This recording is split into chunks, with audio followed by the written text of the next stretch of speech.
इस कहानी के लेखक हैं जयदेव चावरिया। रात के 8 बज रहे थे। जनवरी का महीना था, जिसके कारण ज्यादातर लोग अपने घरों में रजाई ओढ़े हुए थे। मीनू भी अपने घर में बैठे हुए टीवी देख रही थी। मीनू की उम्र 26 वर्ष के आसपास थी। अभी मीनू आराम से टीवी पर सास बहू का नाटक देख रही थी। अचानक उसके फोन की रिंग बज उठी। फोन की रिंग बजते ही मीनू ने बुरा सा मुंह बनाया, जैसे मानो किसी ने उसको जबरदस्ती करेले का जूस मुंह में पिला दिया हो। उसने देखा फोन उसकी बेस्ट फ्रेंड पूजा का आ रहा था। मीनू ने जल्दी से फोन रिसीव किया। मीनू यार, जितना जल्दी हो सके मेरे घर आ जा। मेरे मम्मी पापा किसी शादी में गए हुए हैं और मुझे बार बार ऐसा लग रहा है जैसे मेरे घर में कोई है। यार, तू कहीं पागल तो नहीं हो गई है? इतनी पढ़ी लिखी होकर भी अनपढ़ों वाली बात करती है। आज के जमाने में कोई भूत प्रेत नहीं होता है, ठीक है? पूजा की दहशत में डूबी हुई आवाज आई। मीनू, माँ कसम, मुझे पूरे घर में पायल की आवाज आ रही है, जैसे मानो हमारे घर में कोई लड़की पायल पहनकर घूम रही हो। तू तो यार सच में पागल हो गई है। तभी दूसरी तरफ से पूजा की जोरदार चीख सुनाई दी। पूजा, क्या हुआ? पूजा कुछ बोल क्यों नहीं रही? वह कई बार बोली पर फोन तो कट चुका था। मीनू ने जल्दी से पूजा को फोन मिलाया, पर पूजा का फोन बंद जा रहा था। मीनू की हालत बहुत खराब हो गई थी। सारा बदन पसीने पसीने हो गया था। अब मीनू को पूजा की बहुत चिंता हो रही थी। उसने जल्दी से टीवी बंद किया और अपनी कार की चाबी ली और अभी दरवाजे के पास पहुंची ही थी कि तभी पीछे से आवाज आई। बेटा मीनू, इतनी ठंड में इस समय कहाँ जा रही हो? मम्मी, अभी पूजा का फोन आया था। उसे अपने घर में डर लग रहा है, इसीलिए कह रही थी कि तू आजा थोड़ी देर के लिए, जब तक उसके मम्मी पापा नहीं आ जाते। ठीक है, पर जल्दी आ जाना। हाँ ठीक है मम्मी। मीनू जल्दी से अपनी कार में बैठी और कार को उड़ाती हुई ले गई। इस समय मीनू को यह डर सता रहा था कि कहीं पूजा को कुछ हो ना जाए। मीनू ने पूजा के घर के आगे अपनी कार रोकी और जल्दी से भागते हुए दरवाजे पर पहुंची। दरवाजे पर हाथ मारा तो दरवाजा खुलता चला गया। मीनू की सांस काफी तेजी से चल रही थी। मन में तरह तरह के विचार आ रहे थे। कांपते कदमों से मीनू ने गैलरी पार की। पूजा, तुम कहाँ हो? पूजा, देखो मैं आ गई। पूरे घर में ऐसा सन्नाटा था जैसे किसी कब्रिस्तान में होता है। मीनू डरते डरते पूजा के कमरे की तरफ बढ़ी। मीनू ने जैसे ही पूजा के रूम में पैर रखा, तभी एकदम से रूम की लाइट चली गई, पर खिड़की से थोड़ा बहुत प्रकाश रूम के अंदर आ रहा था। शायद वो प्रकाश बाहर लगे खंभों पर लगी लाइट से आ रहा था। मीनू को ऐसा लगा मानो उसके जिस्म से जान निकल गई हो। मीनू का सारा जिस्म पसीने से नहा गया। रूम के अंदर इजी चेयर पर कोई बैठा हुआ था और इजी चेयर चर चर की आवाज कर रही थी, जो वातावरण को और भी डरावना बना रहा था। मीनू आहिस्ता आहिस्ता इजी चेयर की तरफ बढ़ी।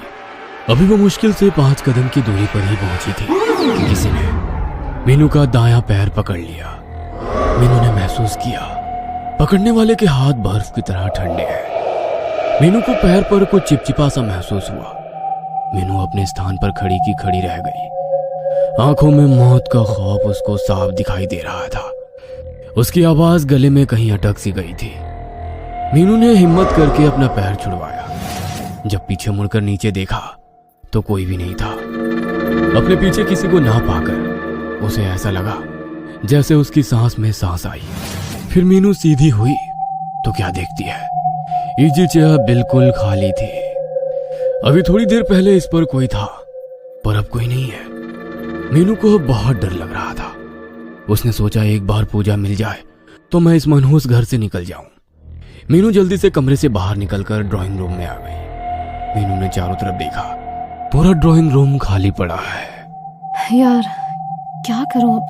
इसी सोच के साथ मीनू ने ड्राइंग रूम के बीचों बीच खड़ी होकर आवाज लगाई, पूजा। आवाज पूरे घर में गूंज उठी क्योंकि सारा घर खाली था। फिर अगले पल अचानक मेन डोर की बेल बज उठी। मीनू ने अपने फोन की टॉर्च ऑन की और मेन डोर की तरफ बढ़ी। डरते डरते मीनू मेन डोर के पास पहुंची और मेन डोर ओपन किया। तभी मीनू को ड्राइंग रूम से किसी लड़की के गुर्राने की आवाज सुनाई दी। मीनू ने फोन की टॉर्च ड्राइंग रूम की तरफ कर दी। सामने ड्राइंग रूम के बीचों बीच एक लड़की खड़ी थी जो ऊपर से नीचे तक सफेद कपड़े पहने हुए थी। मीनू ने जैसे ही उस लड़की को देखा, तो उसकी आंखें फटी की फटी रह गई। एकदम से उस लड़की ने मीनू की तरफ दौड़ लगा दी। मीनू जोर से चीखी और डर के मारे अपनी दोनों आंखें बंद कर ली। अगले ही पल किसी ने मेन डोर ओपन किया और उसमें से एक युवक अंदर आया। उसने देखा मीनू दीवार के सहारे खड़ी है। उस युवक ने मीनू को आवाज दी, मीनू तुम चीखी क्यों? जैसे ही मीनू ने उस युवक की आवाज सुनी तो उसकी जान में जान आई। देव, तुम कब आए? जब तुम चीखी तभी आया था। मैंने सोचा पता नहीं क्या हो गया। मीनू ने काफी देर बाद महसूस किया कि ड्राइंग रूम में लाइट आ चुकी है। देव, यहाँ ड्राइंग रूम के बीचों बीच एक लड़की खड़ी थी। दोनों हाथ खून से सने हुए थे। वो लड़की मेरी तरफ भाग कर आ रही थी, तभी डर के मारे मेरे मुंह से चीख निकल गई। देव सारी बात समझते हुए बोला, मीनू क्या तुम पागल तो नहीं हो गई? आज के जमाने में कोई भूत प्रेत नहीं होते। मेरी बात का यकीन करो देव। कैसे करूं? इस दुनिया में भूत नाम की कोई चीज नहीं होती। देव, मैं भी नहीं मानती थी कि भूत प्रेत जैसे कुछ होते हैं, पर आज मैंने अपनी आंखों से देखा और खुद महसूस किया इन सब चीजों को। पर मीनू तुम यहाँ पूजा के घर क्या कर रही हो? मीनू ने देव को फोन पर हुई पूजा के साथ सारी बात बता दी, जिसे सुनकर एक बार तो देव भी परेशान हो गया। उसका भी दिमाग काम नहीं कर रहा था, क्योंकि जितना देव मीनू को जानता है उस हिसाब से मीनू भी भूत प्रेत में विश्वास नहीं करती थी। देव कुछ सोचते हुए बोला, मीनू तुमने पूजा का फोन ट्राई किया? घर पर ट्राई किया था, पर तब बंद जा रहा था। देव ने जल्दी से अपना फोन निकाला और पूजा के मम्मी पापा को फोन किया और यहाँ की सारी घटना बता दी। उसके बाद पूजा के मम्मी पापा शादी का प्रोग्राम बीच में ही छोड़कर अपने घर आने लगे। देव और मीनू दोनों ने मिलकर पूजा का पूरा घर छान मारा, पर पूजा का कोई नामो निशान ना मिला। मीनू, पूजा को पूरे घर में ढूंढ लिया पर वो नहीं मिली। मीनू भी सोच में पड़ गई, क्योंकि जब वो पूरे घर में नहीं मिली तो फिर वो कहाँ गई? हमें शायद पुलिस को फोन करना चाहिए। नहीं, अभी नहीं कर सकते, क्योंकि हम पुलिस से क्या कहेंगे? कोई भी हमारी बात पर यकीन ही नहीं करेगा। पर हमें कुछ तो करना ही होगा। क्या करे? सारा घर तो छान मारा। जहां तक मुझे पता है यहाँ एक बेसमेंट भी है। क्यों ना एक बार बेसमेंट में देख लिया जाए? अगले पल दोनों बेसमेंट के बाहर खड़े थे। पुनः एक बार देव ने पूजा का फोन नंबर मिलाया तो फोन की बेल बजने लगी। पूरे बेसमेंट में शमशान सा सन्नाटा फैला हुआ था, जिस कारण पूजा के फोन की रिंगटोन पूरे बेसमेंट में गूंज रही थी। रिंगटोन की आवाज नीचे बेसमेंट में से आ रही थी। अगले ही पल रिंगटोन बजनी बंद हो गई। देव ने मीनू की तरफ देखा, जैसे पूछ रहा हो कि नीचे चलने के लिए तैयार हो। मीनू के आगे कोई रास्ता नहीं था। वो अपनी बेस्ट फ्रेंड को ऐसे छोड़कर नहीं जा सकती थी। उसने नीचे जाने का फैसला किया।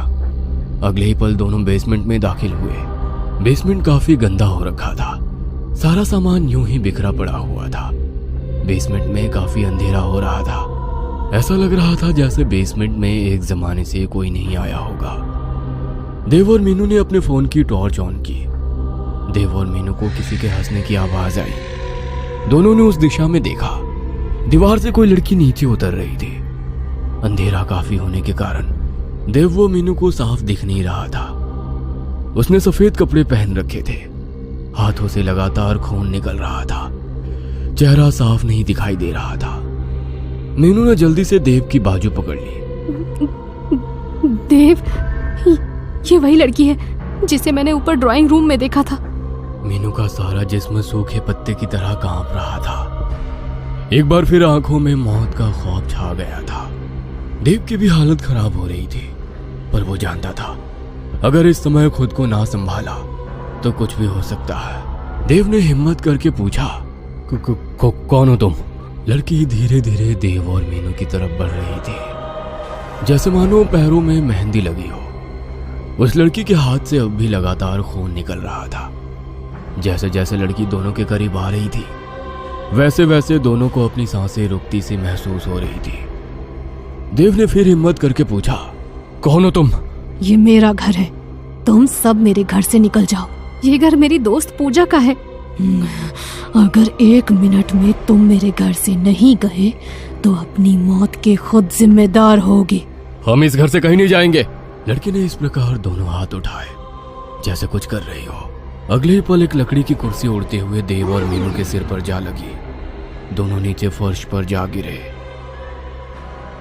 दोनों ने जैसे ही अपना अपना फोन उठाया, अगले ही पल एक तेज धार चाकू उड़ता हुआ सीधा देव के फोन वाले हाथ में लगा। चाकू देव के हाथ के आर पार हो गया। देव अपना हाथ पकड़कर तड़पने लगा। उसके हाथ से खून निकल रहा था। देव ने तड़पते हुए कहा, मीनू जल्दी से फोन की टॉर्च बंद करो। मीनू ने जल्दी से फोन की टॉर्च बंद की और देव का हाथ पकड़कर सीढ़ियों की तरफ भागी। देव हाथ में चाकू लगने के बावजूद भी लगातार भागे जा रहा था, क्योंकि उसे पता था बेसमेंट में एक पल भी रुकना अपनी मौत को न्योता देने के बराबर है। देव व मीनू को अपने पीछे सामान फेंकने की आवाज आ रही थी। दोनों में से एक ने भी पीछे मुड़कर देखने की कोशिश नहीं की। ऊपर आते ही दोनों को अपनी उड़ती हुई सांसों को काबू करने में 2 मिनट का समय लगा। अगले ही पल पूजा के घर के बाहर एक कार आकर रुकी। उस कार में कोई और नहीं बल्कि पूजा के मम्मी पापा थे। देव व मीनू भागते हुए कार के पास पहुंचे। प्रदीप और सीमा ने जब देखा कि देव के हाथों में एक चाकू आर पार हो रहा है तो उनके होश उड़ गए। देव बेटा, ये क्या हो गया? तुम्हारे हाथ में चाकू लगा है। ये सब किसने किया? अंकल और आंटी, मैं आपको सब बता दूंगा। आप पहले मेरी बात ध्यान से सुने। ये घर आपने कब लिया था? प्रदीप व सीमा दोनों एक दूसरे को देखने लग गए, जैसे एक दूसरे से पूछ रहे हो कि इन दोनों को सच बताया जाए या नहीं। अंकल और आंटी, आपके चेहरे देखकर कुछ ऐसा लग रहा है जरूर इसके पीछे कोई ना कोई राज छुपा हुआ है। बेटा, बात यह है, ये घर हमें बहुत कम दामों में मिला था। देव और मीनू दोनों चौंके बिना नहीं रह पाए। ये बात तो उस समय हमें भी समझ में नहीं आई थी। डीलर हमें इतना बड़ा घर इतना सस्ता क्यों दे रहा है? फिर तेरे अंकल ने डीलर से पूछा तो उसने बताया यहाँ का कोई भी व्यक्ति ये घर खरीदना नहीं चाहता, क्योंकि एक लड़की ने अपने परिवार के सभी लोगों को जान से मार दिया था। सबका गला काटा गया था। कहते हैं उस लड़की पर किसी भूत प्रेत का साया था। उसके बाद उस लड़की का क्या हुआ ये कोई नहीं जानता। बेटा, तुम तो जानते हो भूत प्रेत कुछ नहीं होते, ये सब आदमी का वहम होता है। उसके बाद से हम यहाँ रह रहे हैं। हमें यहाँ रहते रहते करीब 1 साल हो गया है। पर अंकल, आज उस लड़की को हम दोनों ने अपनी आंखों से देखा है। देव बेटा, इस विषय में बाद में बात करेंगे। पहले ये बताओ पूजा कहाँ है? अंकल जी, हमने सारा घर छान मारा पर हमें पूजा का कोई नामो निशान नहीं मिला। प्रदीप व सीमा दोनों इस समय बहुत परेशान नजर आ रहे थे। देव बेटा, तुम्हारी बात ठीक है, पर हम माँ बाप कैसे अपनी इकलौती लड़की को मौत के मुंह में छोड़ दे? अभी तुम ही कह रहे थे कि हमारे घर में एक लड़की है। शायद उसे अब लड़की कह देना सही नहीं है। अब ये साबित हो गया है कि वो उसी लड़की की आत्मा है जिसने अपने पूरे परिवार को जान से मार डाला था। देव बेटा, अगर ये वही घर है तो फिर वो मेरी पूजा को नहीं छोड़ेगी। मुझे मेरी बेटी को बचाना होगा। प्रदीप व सीमा दोनों अपने घर के अंदर घुस गए और दोनों जोर जोर से अपनी बेटी पूजा को आवाज देने लगे। पूजा, पूजा मेरी बेटी, तुम कहाँ हो? देव व मीनू बाहर ही खड़े थे। देव ने अपने हाथ से चाकू निकाल लिया था। देव, हमें भी अंकल आंटी जी के साथ रहना चाहिए। कहीं वो आत्मा अंकल और आंटी जी पर हमला ना कर दे। देव ने सहमति में सिर हिलाया। उसके बाद दोनों भी घर के अंदर थे। अंदर जाते ही उन्हें पूजा के पापा मम्मी की आवाज सुनाई दी। पूजा बेटा, उठ जा। तुझे क्या हो गया? देखो तुम्हारे पापा तुम्हारे पास हैं। देव व मीनू भागकर पूजा के रूम में गए तो देखा पूजा अलमारी के बाहर नीचे फर्श पर पड़ी थी। पूजा के मम्मी पापा दोनों उसे होश में लाने की कोशिश कर रहे थे। देव व मीनू को थोड़ी राहत मिली। दोनों जल्दी से भागकर पूजा के पास गए। भगवान का बहुत बहुत शुक्र है जो पूजा हमें सही सलामत मिल गई। अभी देव कुछ और कहना ही चाहता था कि छत पर लगा पंखा फर्श पर गिर गया। चारों एक साथ चौंके। अंकल, हमें जल्दी से पूजा को घर के बाहर निकालना होगा, वरना यह आत्मा हम में से किसी को भी नहीं छोड़ेगी। प्रदीप कुमार ने जल्दी से पूजा के बेहोश शरीर को उठाया और ड्राइंग रूम की तरफ चल दिया। बाकी तीनों भी प्रदीप कुमार के पीछे पीछे चल दिए। अभी प्रदीप कुमार ड्राइंग रूम में दाखिल हुए ही थे कि पूरे ड्राइंग रूम में अंधेरा हो गया। प्रदीप कुमार अपनी जगह पर ही खड़े हो गए। पीछे से आ रहे देव व मीनू ने अपने फोन की टॉर्च ऑन करने की सोची तो अगले ही पल कुछ देर पहले वाला सीन याद आ गया। पर सीमा देवी ने अपना फोन निकाला और अपने पति की तरफ बढ़ गई। देव ने जैसे ही देखा पूजा की मम्मी टॉर्च ऑन करके ड्राइंग रूम की तरफ बढ़ रही है, वह जल्दी से पूजा की मम्मी की तरफ भागा। सीमा और प्रदीप के बीच 10 कदम का फासला रह गया था। तभी तीनों को मीनू की दर्दनाक चीख सुनाई दी। देव जल्दी से मीनू की तरफ भागा। मीनू नीचे फर्श पर घुटनों के बल बैठी हुई थी। देव ने फोन की टॉर्च ऑन की और मीनू को देखा तो उसके मुंह से एक चीख निकल गई, क्योंकि मीनू के ठीक कमर के बीचों बीच एक चाकू घुसा हुआ था। देव को समझने में देर नहीं लगी कि इस बार आत्मा किसी को भी नहीं छोड़ेगी। देव ने मीनू को उठाया और ड्राइंग रूम की तरफ बढ़ गया। पूजा के मम्मी पापा ड्राइंग रूम पार करके गैलरी में अभी पहुंचे ही थे कि सारी गैलरी में आग लग गई। प्रदीप ने पूजा को उठाया और गैलरी पार कर ली। उसके बाद सीमा भी पूजा के पास आ गई। दोनों माँ बेटी दरवाजे के पास थी। तभी प्रदीप कुमार बोले, पूजा की मम्मी, तुम यहाँ पूजा का ध्यान रखो, मैं देव की मदद करता हूँ मीनू को लाने में। प्रदीप कुमार जल्दी से मीनू के पास पहुंचे और देव की मदद करने लगे ताकि जल्दी से इस मनहूस घर से निकल सके। अभी तीनों ड्राइंग रूम पार करने वाले थे। सारी ड्राइंग रूम में खून ही खून पड़ा था, जबकि गैलरी में आग जलनी बंद हो गई थी। सारी ड्राइंग रूम में भयानक आवाजें गूंज रही थी, जो वातावरण को और भी खौफनाक बना रही थी। अगले ही पल तीनों के चेहरे का रंग एकदम सफेद पड़ गया, जैसे किसी जहरीले सांप ने काट लिया हो। देव बेटा, थोड़ा जल्दी करो। तीनों जल्दी जल्दी दरवाजे पर पहुंचे। प्रदीप कुमार ने देखा कि सीमा और पूजा दरवाजे पर नहीं थे। प्रदीप ने सोचा शायद दोनों माँ बेटी घर से बाहर निकल गई होंगी। फिर तीनों जल्दी से दरवाजे से बाहर निकल गए। तीनों की सांस में सांस आ गई थी। तीनों को ऐसा लग रहा था जैसे उन्हें दूसरा जीवन मिला हो। प्रदीप ने पूरे रोड पर नजर दौड़ाई। दूर दूर तक न चिड़ी का बच्चा दिखाई दे रहा था। प्रदीप जल्दी से घर के अंदर गए। ड्राइंग रूम के अंदर सीमा बेहोश सोफे पर पड़ी थी। पूजा दरवाजे के पास बेहोश पड़ी थी। उसने जल्दी से पूजा को घर से बाहर निकाला और दोबारा घर के अंदर घुस गया। ड्राइंग रूम के अंदर जाने के बाद सोफा से सीमा को उठाया और जल्दी से दरवाजे पर पहुंच गया। देव और मीनू दरवाजे के बाहर खड़े थे। अंकल जी, जल्दी से बाहर आ जाइए। प्रदीप ने जैसे ही दरवाजा खोलना चाहा, पर दरवाजा नहीं खोला। प्रदीप दरवाजे को पीटने लगे। मीनू और देव भी बाहर से दरवाजा खोलने की पूरी कोशिश कर रहे थे। देव, अभी तक दरवाजा ठीक था, एकदम से अचानक कैसे जाम हो गया ये, जो खुल ही नहीं पा रहा है। तभी गैलरी में एक लड़की की आवाज गूंजी, ये मेरा घर है, जो भी मेरे घर में आएगा वो सीधा ऊपर जाएगा। अगले ही पल सारे घर में आग लग गई। सारा घर होलिका की तरह जलने लगा। 1 महीने बाद पूजा ने अपना पुराना घर, जहां उसके मम्मी पापा की डेथ हुई थी, वो घर हमेशा हमेशा के लिए छोड़ दिया था। पूजा का बहुत बुरा हाल हो गया था। अब पूजा एक फ्लैट में रहती थी। पूजा के पापा का खुद का बिजनेस था, जिसे अब पूजा खुद देख रही थी। पूजा मम्मी पापा के डेथ के बाद पूजा लगभग 10 दिन तक मीनू के घर रही थी। पूजा ने काफी मना किया था, पर मीनू के मम्मी पापा नहीं माने, क्योंकि पूजा के मम्मी पापा के सिवा उसका कोई नहीं था। कुछ एक रिश्तेदार थे, सब आए और चले गए। पूजा के साथ मीनू और उसका परिवार था, जो पूजा के इस बुरे समय में उसके साथ थे। देव ने भी काफी हद तक पूजा की संभलने में मदद की थी। पूजा के मम्मी पापा के डेथ के अगले दिन ही पुलिस आई थी। देव ने सब कुछ बता दिया था। पुलिस ने देव का बयान दर्ज करके फाइल बंद कर दी थी। देव और मीनू पूजा से मिलने अक्सर उसके फ्लैट पर जाते थे, ताकि वो अपने मम्मी पापा के दुख से बाहर निकल सके। 10 मार्च को पूजा का जन्मदिन था। वह जन्मदिन बिल्कुल भी नहीं मनाना चाहती थी, क्योंकि उसके मम्मी पापा को गुजरे 1 महीना बीत गया था। मीनू के मम्मी और पापा ने पूजा का जन्मदिन मनाने की बात कही, जिससे पूजा टाल नहीं सकी। सब लोग इसलिए पूजा का जन्मदिन मनाना चाहते थे, ताकि पूजा को उसके मम्मी पापा की कमी महसूस ना हो। पूजा को कहीं ऐसा ना लगे कि वो इस दुनिया में अब अकेली है। रात के 8 बजे पूजा ने केक काटा और बारी बारी सबको थोड़ा थोड़ा केक खिलाया।